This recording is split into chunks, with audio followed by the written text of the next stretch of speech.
খবর খবর খবর, গরম গরম টাটকা তাজা খবর। দেশ ছাড়লেন, কে ছাড়লেন? শেখ হাসিনা। দেশ ছাড়লেন শেখ হাসিনা ও শেখ রেহানা। বেলা 2:30টার দিকে বঙ্গভবন থেকে একটি সামরিক হেলিকপ্টারে শেখ হাসিনা উড্ডয়ন করেন। এই সময় তার সঙ্গে তার ছোট বোন শেখ রেহানা ছিলেন। সংশ্লিষ্ট সূত্র জানায়, তারা হেলিকপ্টারে ভারতের পশ্চিমবঙ্গের উদ্দেশ্যে রওনা দিয়েছেন। এদিকে বার্তা সংস্থা AFP জানিয়েছেন, শেখ হাসিনা ও তার ছোট বোন শেখ রেহানা নিরাপদ স্থানে চলে গেছেন। শেখ হাসিনা যাওয়ার আগে একটি ভাষণ রেকর্ড করে যেতে চেয়েছিলেন, কিন্তু সে সুযোগটা পাননি। আন্দোলনকারীরা কিন্তু দিনরাত 24 ঘন্টায় আন্দোলন করেছেন।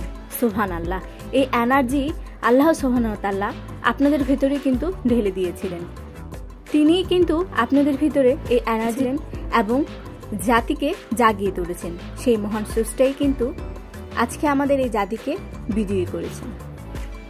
আলহামদুলিল্লাহ, আলহামদুলিল্লাহ। আল্লাহ মুসলিমের দোয়া কবুল করেছেন, জালিমদের বিতাড়িত করেছেন। এবার কিন্তু আমাদের দরকার যোগ্য নেতৃত্ব। যোগ্য নেতৃত্ব না হলে কিন্তু সব আত্মত্যাগী বৃথা যাবে। তাই আমরা দোয়া করছি যেন এই স্বাধীন দেশে একজন যোগ্য নেতৃত্ব আসে।